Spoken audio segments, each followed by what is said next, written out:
Hello everyone! So ngayon, tuturuan ko po kayo kung paano gumamit ng split screen sa Google Meet. So dito po, matututunan natin kung paano mag-share screen habang nakikita ang inyong mga estudyante. Gamit lamang ang isang device. So first, ang una natin pong gagawin ay buksan ng ating Google Chrome.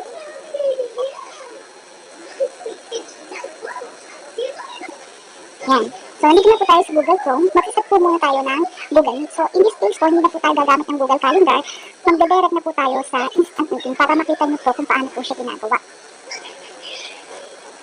So, ayan. So, bago po kayo mag-set up ng new meeting dito, kailangan i-check niyo po muna yung inyong Google Meet extension. So, sa case ko po, nakapag-install na po ako ng Google Meet extension. So, nandito na po yan yung mga extension ko. So, dito rin po yung split screen for Google Chrome. Madali lang po yan. So, ang gagawin po natin is magbubukas po kayo ng panibagong tab and i-search nyo lang po yung Google Meet split screen. Type nyo lang po siya and then enter. Actually, may dalawa pong klase kayo pwedeng gamitin.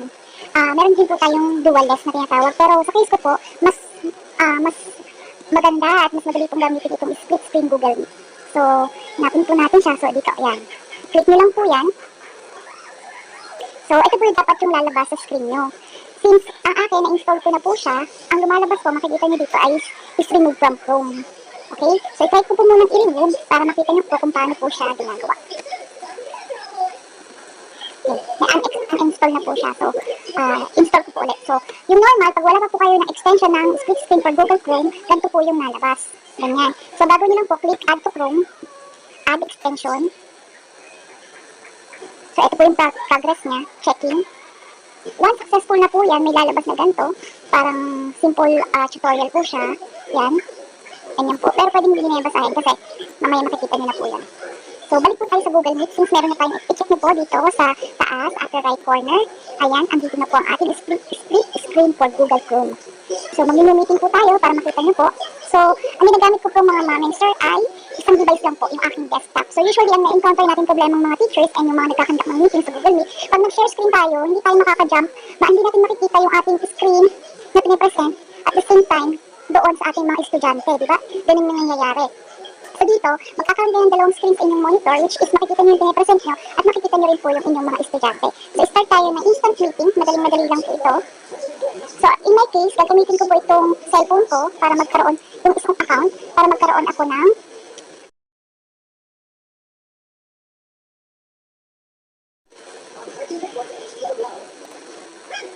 invite ko lang yung sarili ko po. And para makita nyo rin po kung ano itsura niya pagka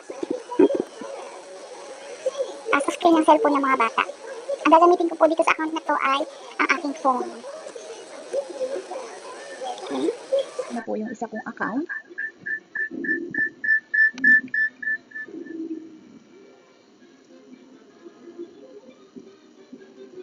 So, kung wari, magpipresent po tayo ng screen natin. So, ang gagawin nyo po, i-open nyo muna yung gusto nyo na i-present na PowerPoint.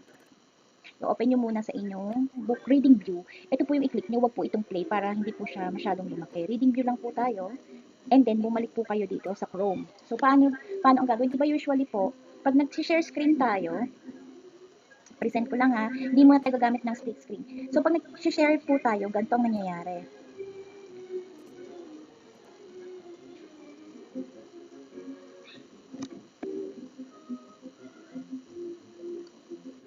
Okay? So, i-click ko po siya, split screen.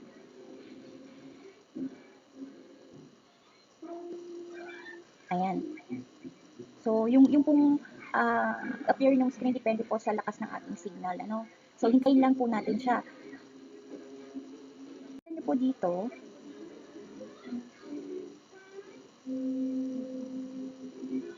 Yan, kung makikita niyo po, dalawa na po yung screen natin. Sa left side yung ating mga estudyante, dito sa right side ay makikita naman po natin yung slide na pinipresent natin.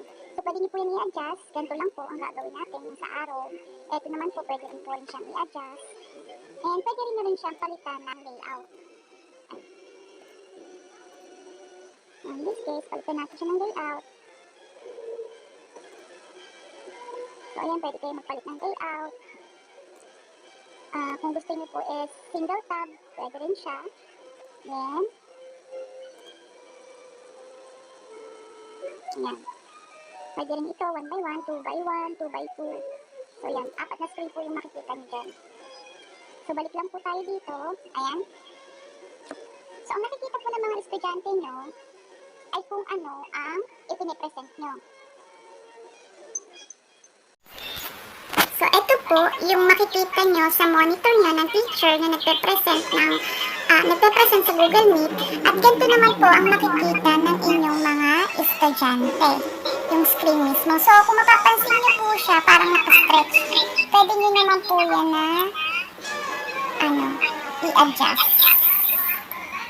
So uulitin ko po, ang magiging problema nyo lang dito is kung mabilis or mabagal ang inyong internet, so affected po yun. Okay? So pag nilitan, paano naman i-click yung screen? So eto po siya. Click nyo lang po yan and then, ayun na po, enter. Napapansin nyo to, may kulay, ayan na, nag-highlight. Pag nandito yung highlight, ibig sabihin, hindi nyo siya makiklik dito. So kailangan po, i-click nyo muna rin yung box na yun para maglipat-lipat po yung inyong slides. Pwede rin naman enter, pwede rin naman gamitin nyo is yung inyong mouse. So ayan po, double screen po yan. Pwede rin nyo po yung palakahin. Pwede rin naman pong maliit. Pero ang disadvantage po, pag maliit, hindi nyo po masyadong makikita. Lalo na kung malabo po ang inyong mata. So ayan po.